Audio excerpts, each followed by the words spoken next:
Hey guys, and welcome to number 5, I believe, of this series, Souls and Salvation. This episode, we will be actually tackling the Huntsman's Copse, however you want to say it. There's actually a really, I assumed really good item, but I was somewhat disappointed. It can be useful if used the right way. Right here, you want to watch out for the poison mist or poison butterflies who drop the poison mist. And if you walk off the edge here, you drop down, land on these mushroom caps or whatever these things are here. And down here, you have a warden. I think that's what they're called, wardens. I'm not certain. But yeah, you got water down here. It looks kind of ominous, but it's really just knee-deep water. However, there is another poison butterfly that will fuck you up while you're down here. As you can see, I've been poisoned, so. But thankfully, the increased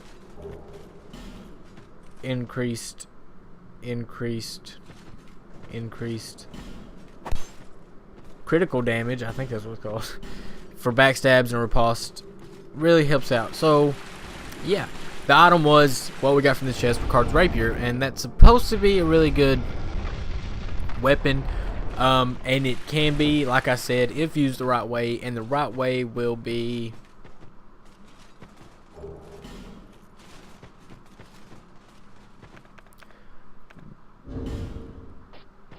the right way will be by using status effects.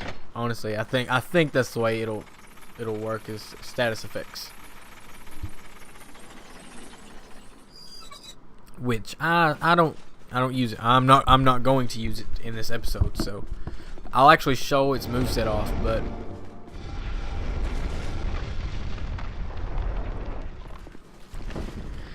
okay, so this little shortcut will bring us on around to another secret door.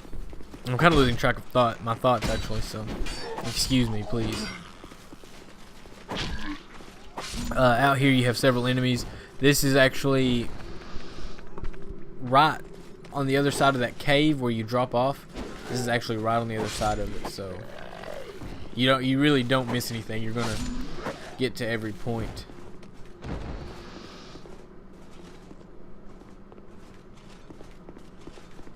This room has really nothing that you need.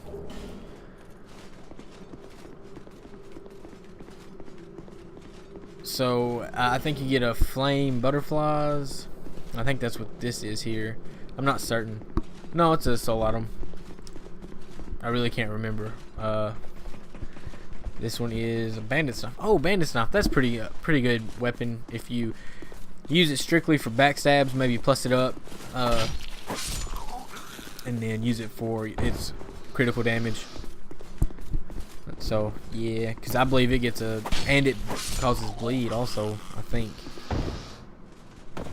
But my preferred weapon so far is this rapier plus 6. It does very considerable damage. Even in the next few areas after this one, it does considerable damage. Let's see. This drop off will take a little bit of health, so you got to be careful with that. And as you can see, I've kind of not bought any life gems because I want to use up all my life gems, kind of make the game maybe a little more difficult for me, maybe not.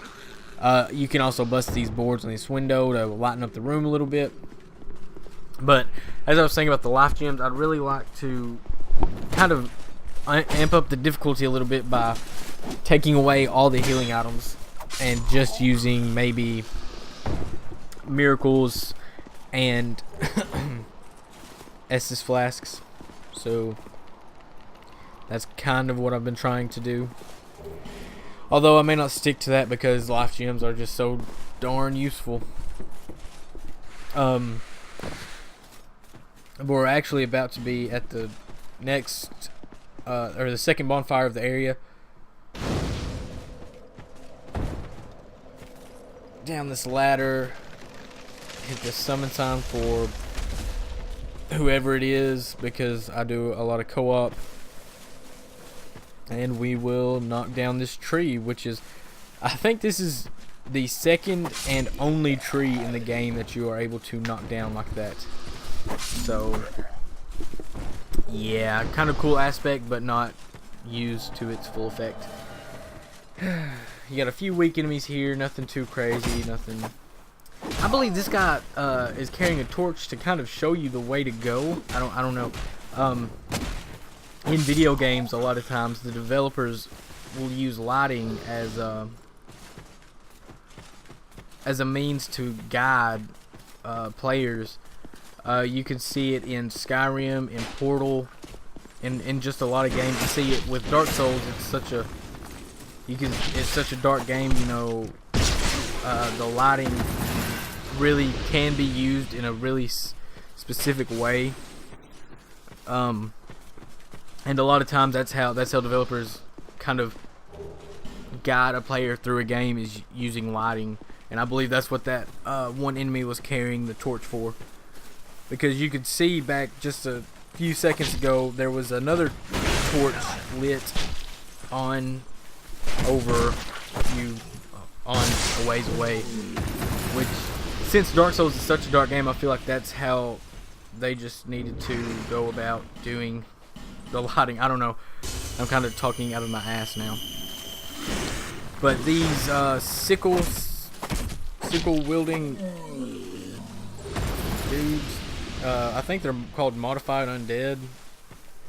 They are actually rather dangerous. Their sickles can penetrate a shield, and their tracking with their one-handed attack is just absolutely awful. And it's really not awful, it's actually really strong, so you gotta be really careful with that, because their tracking is really good, and then they can break through a shield. And I actually think they cause a little bit of damage every time they hit. Like they negate the effect of a 100% physical shield. So yeah, you gotta watch that. And here's an ambush. Pop. Go, and he still gets to jump on me.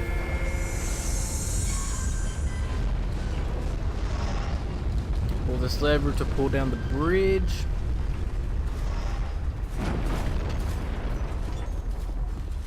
And I believe he just healed me there using a white stone.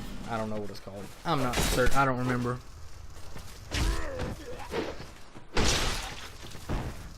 Here is the third bonfire inside this door that doesn't open. To open the door, you have to get the key, and we most certainly do not get the key.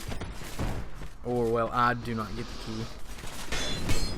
There's supposed to be an enemy right here, but he came across the bridge early. I've never seen that happen, but it did. Yes, we don't get the key, we don't open the bonfire room, so we skip the third bonfire. Which proves to be not really a good idea, but I get away with it this time, so not a huge setback, but it's probably in your best interest to get that bonfire, because it's quite a long way back to the second bonfire.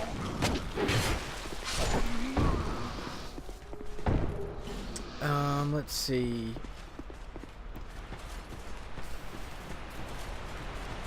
This guy, this room is a little bit of an ambush. There's a guy off to the left, kind of sitting and waiting.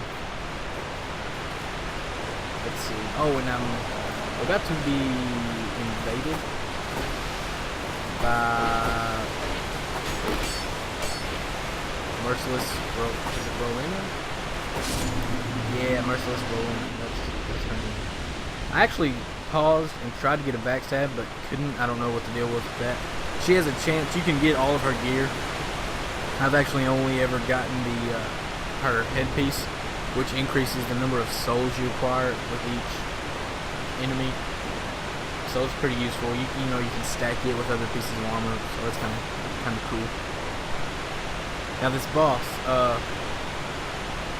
This boss is really kind of interesting because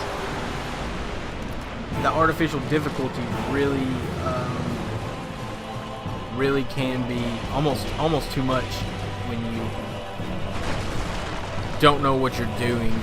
It's really best if you take down one enemy at a time, because there's three different bosses here in a sense, but they share one health bar.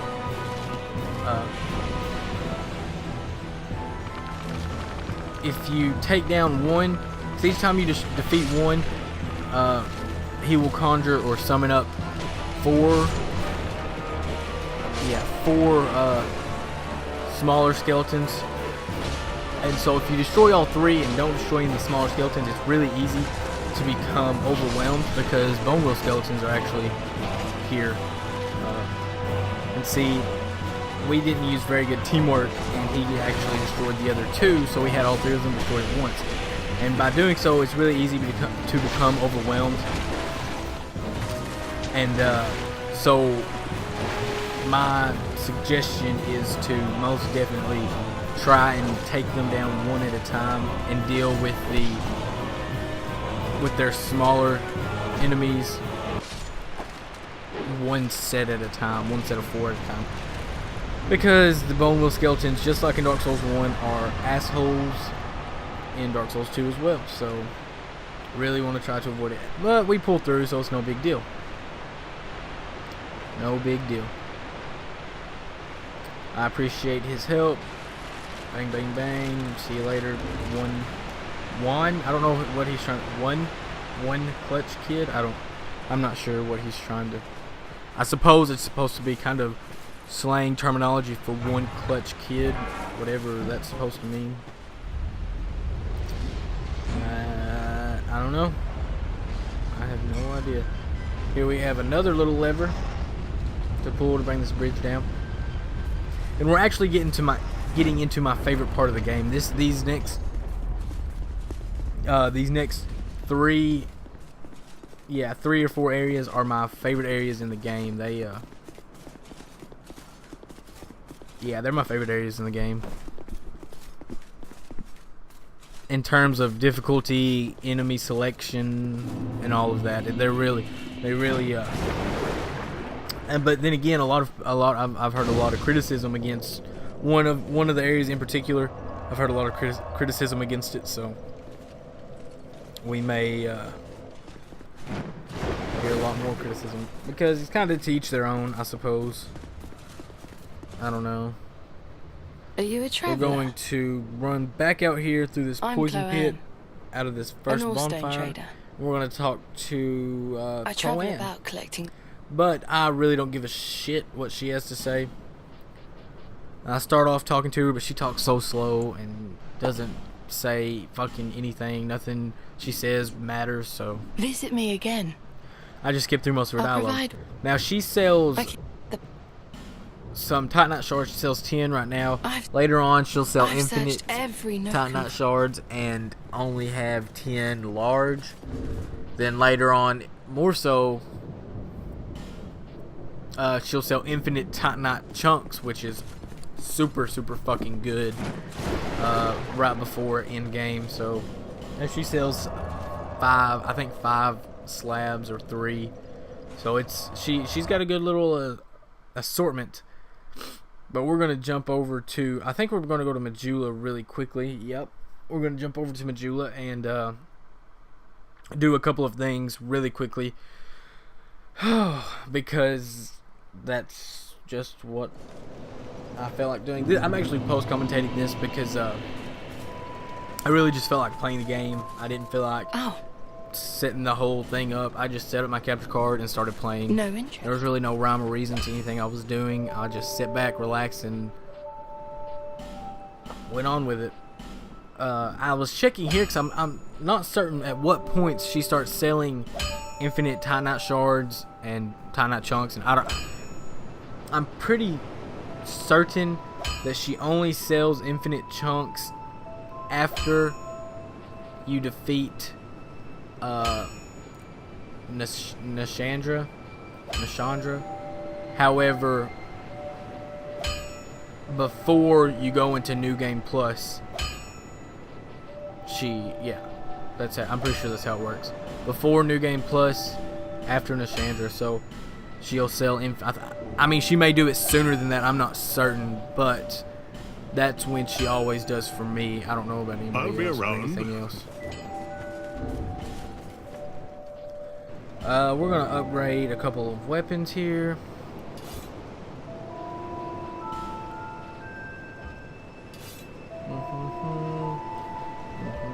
And actually, I'm about to show off the moveset of Ricard's Rapier. And this is why I say elemental attacks would be so effective, such as poison. Poison and bleed would be really, really effective status effects, because you can actually use this moveset right here.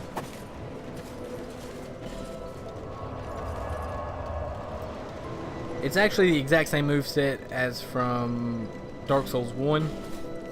So if you use it in Dark Souls 1, then you'll know Dark Souls 2 is going to be about the same. But bleed and poison and all those quick thrusts, really, really effective. And enemies with low thrust defense, oh, it's out of there. So, but I don't really like that. I like doing damage with each attack, not low damage with a lot of fast attacks. I like doing good damage with one attack. So that's why I stick with the normal rapier, because I find the Ricard's Rapier to be a little bit weak. Now I may later on, once I get to that point, give it an elemental status effect output, but for now we're just gonna leave it alone because we don't have access to that just yet, but we will within the next couple of episodes. Watch your back. In here you have a skeleton that gets conjured up. Don't want to mess with them coming up on behind you and everything else like that. And here we have dude again. I don't remember his name. Gavlan, that's his name. Gavlan, however you'd like to say it. Everybody says things differently. I'm probably saying it wrong. I may be saying it right. I don't know. But I'm going to take a couple of poison whatever, ooze. Poison. I can't remember what they're called. These big enemies are extremely, extremely dangerous, but at the same time, they're extremely, extremely not dangerous. They have that ranged attack that you'll see in just a moment. Let's see. I'm going to turn and watch as he uses it in just a moment.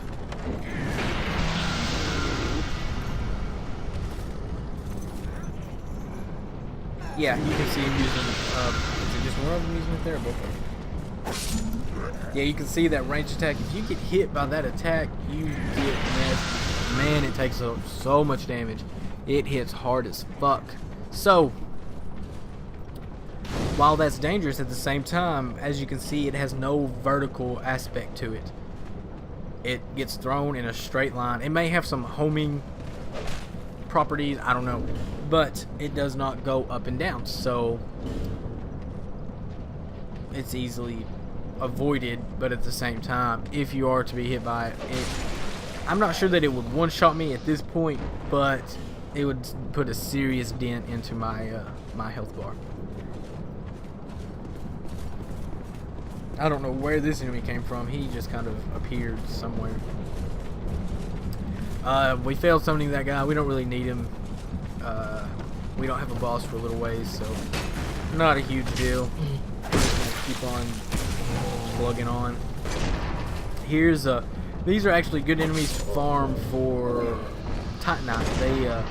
These miners will actually drop Titanite. And a really interesting thing is that black spot on their back. It kind of resembles the burn in your undead form from Dark Souls 1. You have that burn over your left breast over on your chest, where it almost looks like your humanity or something was burned coming out. That's sort of how that looks on their back left shoulder. That looks like the humanity mark. And I'm not certain if the undead form of the player character in this game does the same or has the same design to where it shows that. So that's just something I need to look into because I'm not certain. Something to think about. But there's a little lore background into those guys. Is that black spot on their shoulder kind of resembles the swirl from the opening cinematic as well. Down here we have an Estus Flash Shard. If you have a Feral Slockstone, you'll get a poison. I believe it's a poison bite ring out of this room. However, I do not have such a thing. I don't have a Feral Slockstone, so I'm not able to get it. However, it's really not useful other than in this area. And as you can see, that wall, you can't attack it. You just attack right through it, which gives away the fact that it's a hidden wall.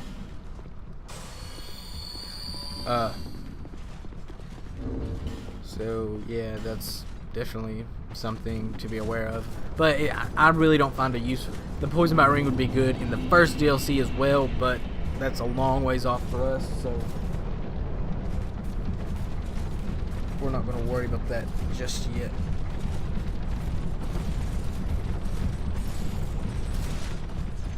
And over here to the left on this little unbeaten path is something really interesting.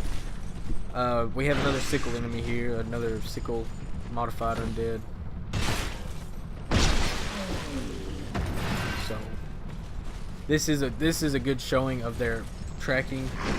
Not necessarily that one, but I believe it's not this one. Okay.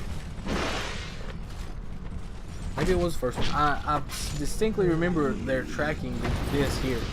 You see that tracking? That's almost 180-degree tracking. It's one thing to be compensated a little bit, but that much is just almost unbelievable.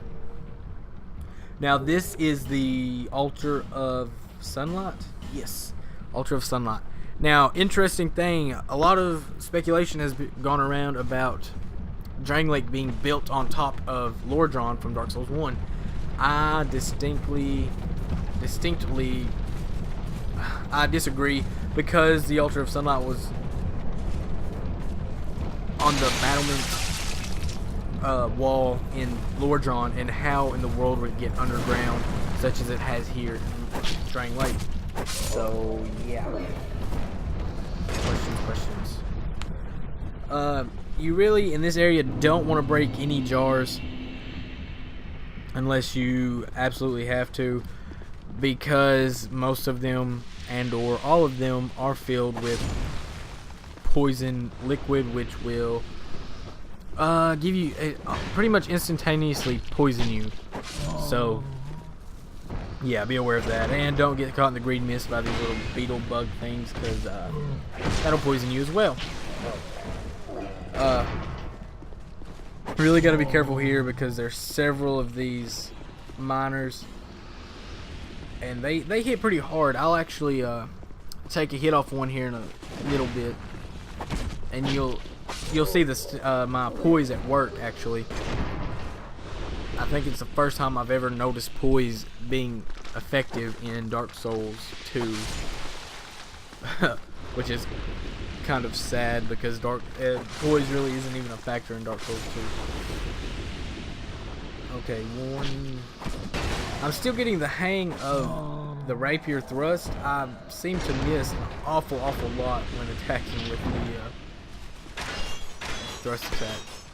Now you'll see here, that should have slammed me into the ground. However, I had just enough stamina to withstand it and stay on my feet. However, I was kind of stun locked, I suppose, but it didn't smash me into the ground, which would have been much worse. Now let's see, I'm going to hit this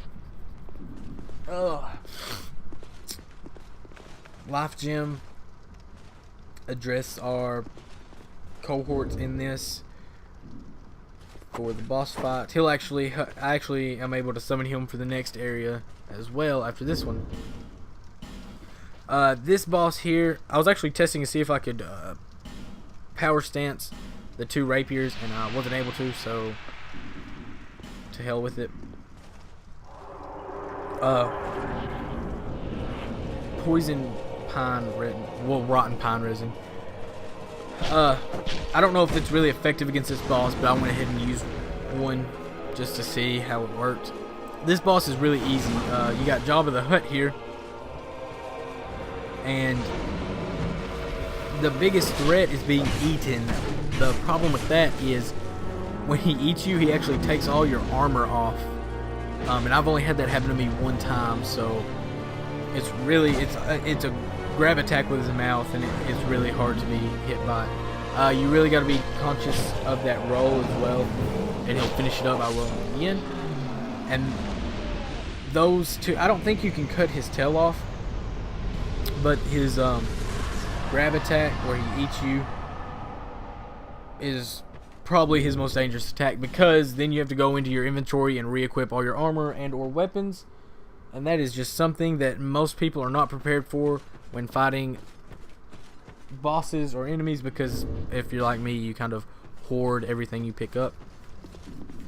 And so there's that boss. Really easy, low health, really easy to read all of his his attacks and everything like that. Still on the road, are you? I kind of feel like I'm getting under-leveled for the areas I'm coming up on, so I'm going to be leveling so. up in the next few episodes, and I'm going to be quiet This is while for you, I way talk of an to apology. Lucatil again.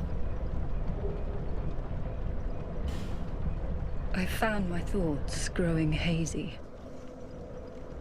My memories are fading, oldest first. The curse is doing its work upon me. I am frightened. Terribly so. If everything should fade, what will be left of me? I had an older brother. We learned to fence together. He became the most decorated swordsman in all of Mirror. I never even compared to him. In fact, I never beat him, not once. But then, one day, he was gone, lost without a trace.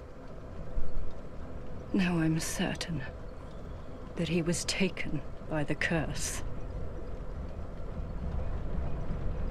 If only someone would hear my tale. My brother must have come here, too. Soon I may forget even about him. If only some...